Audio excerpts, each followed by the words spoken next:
Hello again, and welcome to this teaching moment to give you some handles, hopefully, on leading the conversation in your Sunday school class around the Gospel of Mark. This week we are looking at Mark chapter 8 and the story of Jesus feeding the 4,000. No, I said that right, 4,000. Mark 6 has him feeding 5,000 people. This is a different story, and it's an interesting part of Mark's gospel to consider, well, are they the same story or are they different stories? And we believe that Mark intends us to understand, as Matthew does too, that this is a different story, a different group of people in a different place. And that could be part of the learning that goes on in asking the question, why does Mark include these two separate stories that are similar in some ways, but you'll see some of the differences. Jesus is in another part of the country now. He's on the eastern side of the Sea of Galilee. He's in these 10 cities called the Decapolis, and these are largely Greek, Roman cities. And so as he is teaching a group of people and they've gathered together to hear him teach, they run out of food.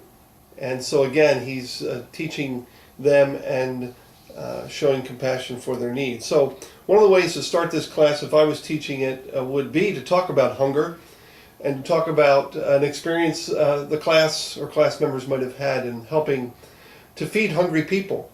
Or maybe you've been someplace where you yourself ran out of food. Just begin that conversation. Have you ever been someplace where you've helped to either feed hungry people or whether you've yourself been a part of a group that ran out of food at some point? Tell those stories as a way to introduce this idea of Jesus feeding these hungry people. Part of the story then has us understanding what Jesus does in the process of feeding these hungry people. And in the sermon and for your discussion, I'm going to make 3 points that suggest what Jesus is really getting at in this story. First of all, that Jesus has compassion on all people, Jews and Gentiles alike. He's now feeding a group of primarily Greek, Roman people who are hungry to hear his teaching and teaching about the kingdom of God. But they're different from the Jewish people, but Jesus has compassion nonetheless on all people. And hungry people matter to Jesus. And we can talk about ways in which we continue to reach out to people who are hungry in our community as well as in our world. Second thing that I see in this story is Jesus has this incredible patience with his disciples. They've already done this thing, feeding 5,000, and they gathered up 5 loaves and 2 fish. Now they're faced with doing it again. They say, well, what should we do? It's like they still didn't get it. And Jesus has this incredible patience in this story with them as he leads them to continue to feed these people. He says, what do you have? And they continue to gather up, in this case, 7 loaves and a few fish. But Jesus gets to a point as he moves down through this story in verse 15 where he talks about beware of the yeast of the Pharisees and Herod. And I want to encourage you to take some time to explore what is this yeast of the Pharisees and Herod, and how is that evident in this story, and how are the disciples sort of taken by this idea that there's other influences that keep them from having faith.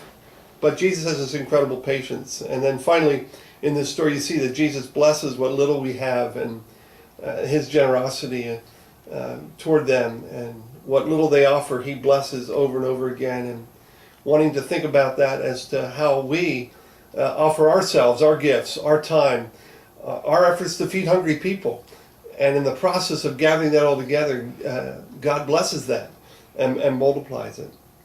So in applying this to our lives, talking about ways that God might be moving us to show compassion to hungry people, what do we have to offer to God that God could bless through our lives to show his love and grace to others? Blessings as you lead this class this week. Thank you.